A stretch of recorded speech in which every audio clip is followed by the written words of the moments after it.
नमस्कार। जायसी पत्रिका आज आपके सामने लेकर आई है महेश प्रसाद मौर्य को, जो नगर पालिका परिषद जायस से अध्यक्ष पद के प्रत्याशी हैं। साल भर के अंदर महेश प्रसाद मौर्य ने जायस में ऐसी छवि बनाई कि हर आदमी आज महेश प्रसाद मौर्य को जानता है और बल्कि जानने के साथ साथ भली भांति इनसे परिचित भी हो गया है। महेश प्रसाद मौर्य जी, क्या तैयारी है इस बार चुनाव की अध्यक्ष पद की? सबसे पहले तो आपके माध्यम से मैं आपकी पत्रकारिता को सलूट मारता हूं और सबसे पहले मैं अपनी प्यारी सी जनता जो हमारे जायस की है उस जनता को मैं तहे दिल से हार्दिक धन्यवाद देता हूं और उसे मैं प्रणाम करता हूं। और नगर पालिका परिषद की जो चुनावी तैयारी के बारे में आप हमसे पूछ रहे हैं तो तैयारी बिल्कुल बढ़िया सी है, कोई दिक्कत नहीं है उसमें। क्या मुख्य मुद्दा है, किस मुद्दे पर आप चुनाव लड़ना चाह रहे हैं जायस में? सबसे पहला मुद्दा, अभी तक बहुत से प्रत्याशी चुनाव मैदान में रहे और कई बार जो है चेयरमैन बने लोग, कई लोग बने। जायस की जनता को भली भांति पता है कि कौन सा किस पार्टी का कैंडिडेट जीता, किसका नहीं जीता और किसने क्या किया, क्योंकि हमारे जनता का जो मूलभूत सुविधा है वो किसी भी प्रत्याशी ने उसकी तरफ आंख उठा के देखा नहीं। एग्ज़ाम के तौर पर आपको उदाहरण के तौर पे मैं बता रहा हूं आपको कि जैसे कि हमारे सामने ही नज़र आ रही है, मैं जुमा मस्जिद के पास हूँ, पानी की टंकी। ये पानी की टंकी वसी नकवी के ज़माने की बनी हुई एकदम जर्जर हालत में है। आज अगर ये पानी की टंकी हमारी जो है डैमेज हो जाए तो पूरा हिंदू मुसलमान हमारे यहाँ का पानी पीने से वंचित रह जाएगा, उसके घर में खाना नहीं बनेगा। तो जो इतनी सारी लाइट इतनी चकाचौंध हो रही है, उससे सबसे पहले प्रायोरिटी जो है पानी की टंकी। महेश जी, आपकी बात हमने सुनी। हम ये जानना चाहते हैं कि जब पालिका अध्यक्ष ने इस बार सड़कों का निर्माण करवाया, सड़क पे जो रोड लाइट है इसका इंतज़ाम करवाया, तो क्या उन्हें एक अवसर और न दिया जाए कि अगली बार वो पानी की टंकी बनवाएं और जो चीज़ें रह गई उसे पूरा करें? अवसर देने की बात है तो ये तो जनता निर्णय करेगी। अवसर देने वाला मैं कौन होता हूँ? ये जनता के ऊपर निर्भर करता है कि जनता किसे अवसर देगी और काम किसने अच्छा किया, किसने नहीं किया, ये भी जनता निर्णय करेगी। इसके बारे में मैं कोई टिप्पणी करना नहीं चाहता। महेश प्रसाद मौर्य जी, ये हम सब जानना चाहेंगे कि आप सीट अगर आरक्षण ओबीसी के लिए होता है तब आप चेहरा है पालिका अध्यक्ष के लिए, या सामान्य सीट में भी आप चुनाव लड़ने की तैयारी में हैं?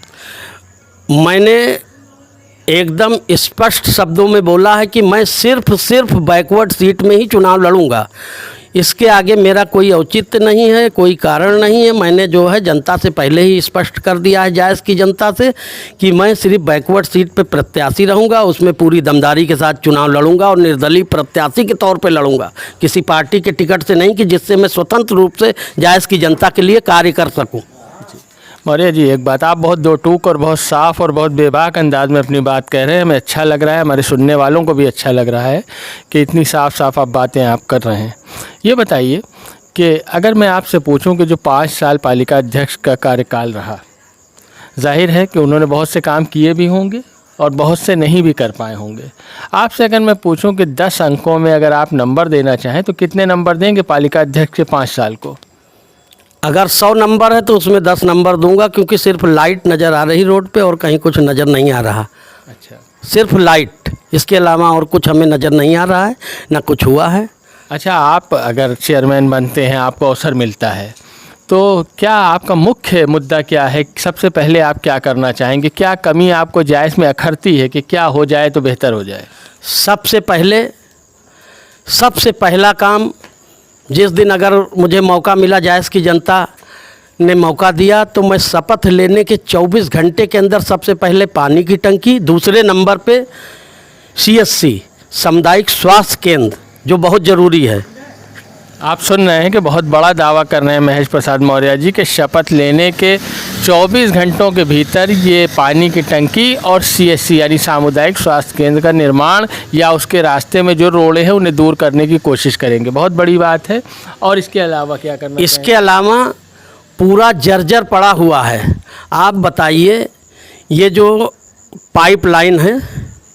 पाइपलाइन जो पड़ी है, इससे चाहे जितना ट्यूबवेल कोई बनवा ले, पानी की समस्या दूर होगी ही नहीं जब तक इसको कई जोन कई सेक्टरों में बांटा नहीं जाएगा।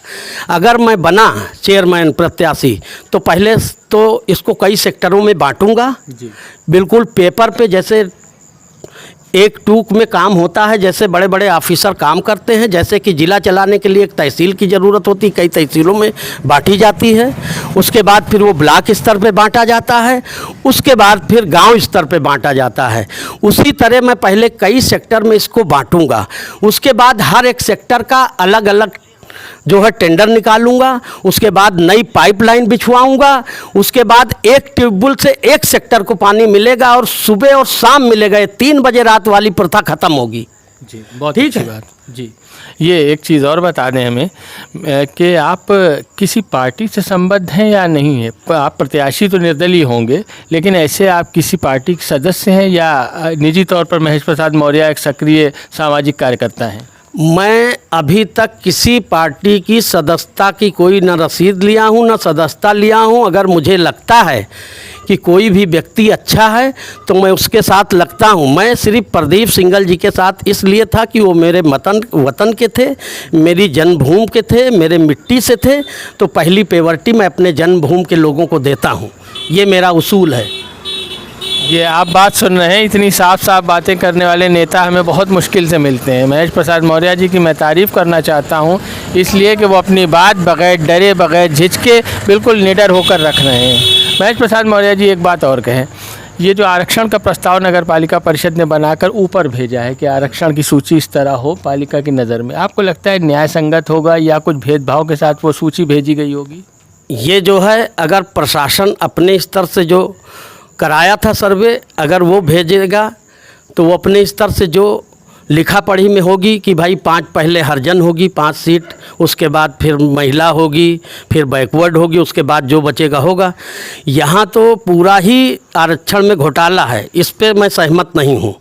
जी, तो आप सुन रहे हैं। अब हम आखिरी बात महेश प्रसाद मौर्य जी आपसे निवेदन करते हैं कि जायसी पत्रिका के दर्शकों से अगर आप हमारे माध्यम से कुछ कहना चाहें तो कह सकते हैं। मैं जायसी पत्रिका के समर्थकों का या जो सुनते हैं उन्हें मैं ये बताना चाहता हूँ कि वो अपनी बुनियादी सुविधाओं को देखकर वोट करें, क्योंकि बुनियादी सुविधा क्या होती है अभी बहुत लोग ये नहीं जानते कि बुनियादी सुविधा क्या है। बुनियादी सुविधा ये है कि जैसे हमारे पानी की व्यवस्था जो चेयरमैन करे, जो हमारे नाली नाला, मान लो हम नाला बनवा दिए और उसके निकासी का व्यवस्था नहीं हुआ तो कैसे होगा।